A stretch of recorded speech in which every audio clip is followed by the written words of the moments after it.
de squats et de bidonvilles qui ont eu lieu sur la métropole bordelaise depuis plusieurs semaines. Ici, vous avez nombreux militants associatifs, militants collectifs, citoyens qui agissent en solidarité avec toutes les personnes qui se trouvent sans abri à la rue, sans hébergement, sans solution d'hébergement ni de logement. Pour vous donner quelques chiffres, donc on a envoyé ce matin un courrier à Madame la Préfète, puisque ces expulsions sont ordonnées avec concours de la force publique par les représentants de l'État, pour expulser des bâtiments squattés ou des bidonvilles où vivent donc des personnes sans solution d'hébergement, des personnes qui pourraient avoir des droits mais qui vivent à la rue. Donc on a quelques exemples et plusieurs personnes pourront prendre la parole pour donner des exemples des squats sur lesquels ils vivaient, sur lesquels souvent ils géraient des situations difficiles de personnes, notamment des personnes migrantes avec des parcours difficiles et des parcours de vie difficiles.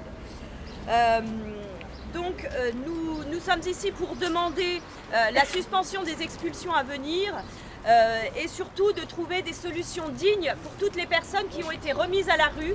Donc comme chiffre, et vous le verrez sur le courrier qu'on pourra vous distribuer, plus de 300 personnes ont été remises ces dernières semaines venant de plusieurs squats, mais notamment du squat qu'on appelait l'ascenseur rue Lamartine à Talence, qui hébergeait 150 personnes.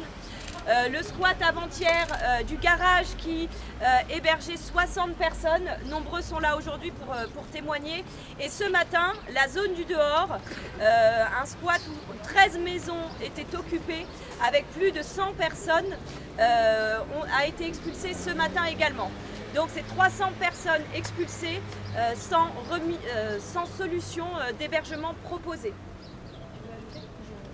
Témoigner contre vraiment la cruauté de ces expulsions qui ne font que repousser le problème, puisque ces personnes sont remises à la rue et vont essayer de trouver un hébergement encore plus indigne et encore plus insalubre.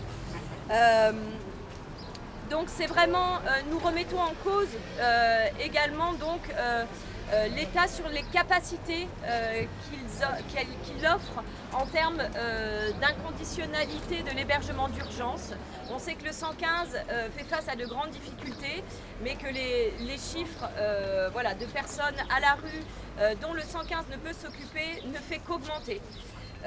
Aujourd'hui également, nous dénonçons le tri dans ces structures d'hébergement d'urgence où on demande, l'année dernière, tous les acteurs associatifs s'étaient révoltés contre les circulaires Collomb.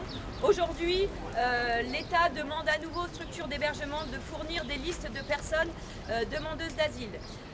Ça pourrait être fait d'un côté positif. Malheureusement, nous avons peur des conséquences d'une telle circulaire réactivée. Donc nous demandons donc l'arrêt de ces expulsions. Nous aimerions rentrer en contact avec les services de l'État, mais ça fait plusieurs mois que le dialogue est vraiment interrompu. Et nous souhaitons pouvoir engager des discussions pour parler des conditions indignes dans lesquelles les personnes vivent.